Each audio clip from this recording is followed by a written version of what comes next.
Before things end, Bunting sold jewelry to buy Santi a ticket, knowing a child's dream shouldn't be forgotten.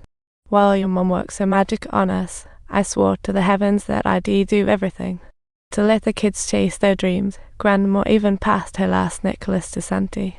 She hoped the heirloom brings her grandson luck abroad, with Grandma's blessings. Santi was off on her dream journey to England. After 2 days and 2 nights of hustle, she made it to Newcastle. Glenn, thrilled by a long journey for dreams, invited her to stay, even though Santi was too poor to afford breakfast without his help. In the city, football revered as religion, skilled players are local heroes. Even the kids on the street cheered for her, and the old men in the breakfast nook treated her like royalty upon learning she came to play for Newcastle.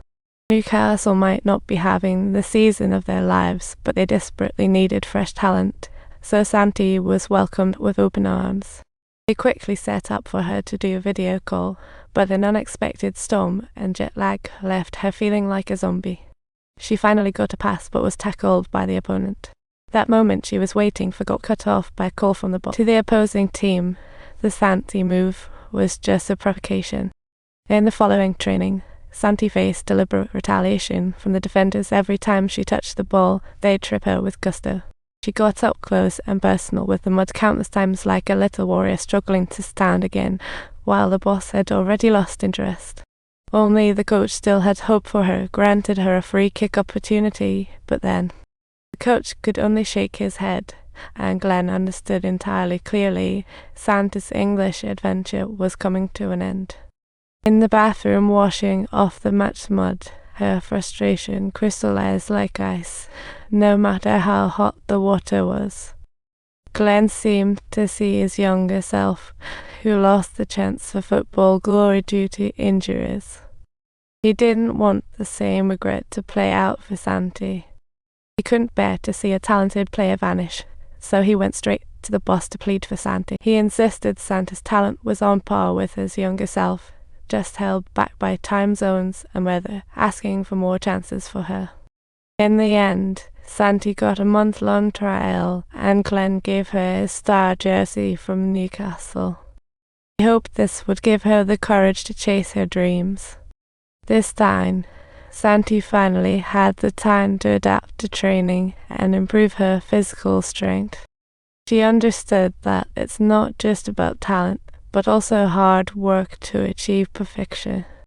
After everyone clocked out, Santi was still at the beach, practicing alone, with the singing waves crashing against the ancient coastline. Youth and sweat intertwine, leaving behind the most magnificent scenes.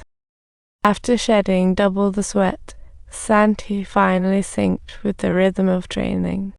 By chance, she spotted the starting players at the training ground, radiating confidence like they could take flight.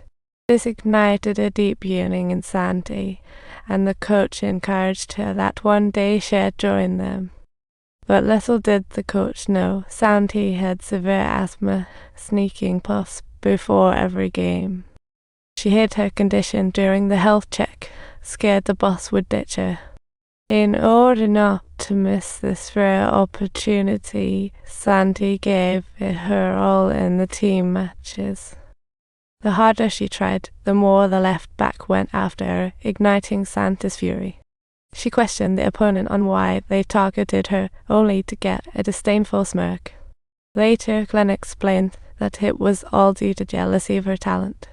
The opponent couldn't stop her with skill or strength, so they had to resort to fouls. That's why at 30, he still wasn't starting terrified of sharing the same fate as Santi's nemesis.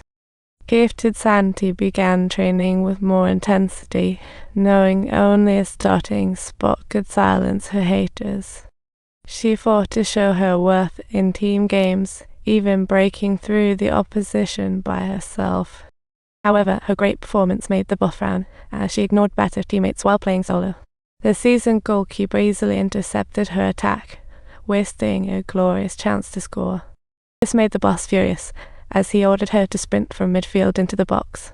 Then with a casual kick, the boss sent the ball flying right to her and commanded her to chase it down.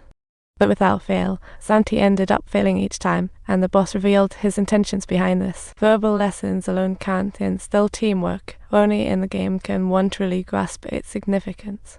Ben arranged the best spot for her in the stands to watch Newcastle take on Chelsea. Newcastle needed to win their next 3 matches to secure a spot in the Champions League. No pressure, right?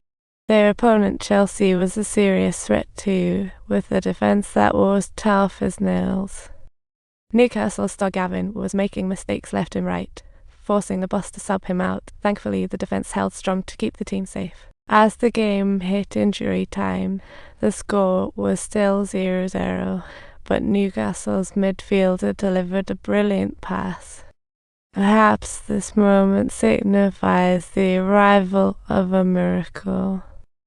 Don't forget to subscribe to our channel in order to get more thrilling content.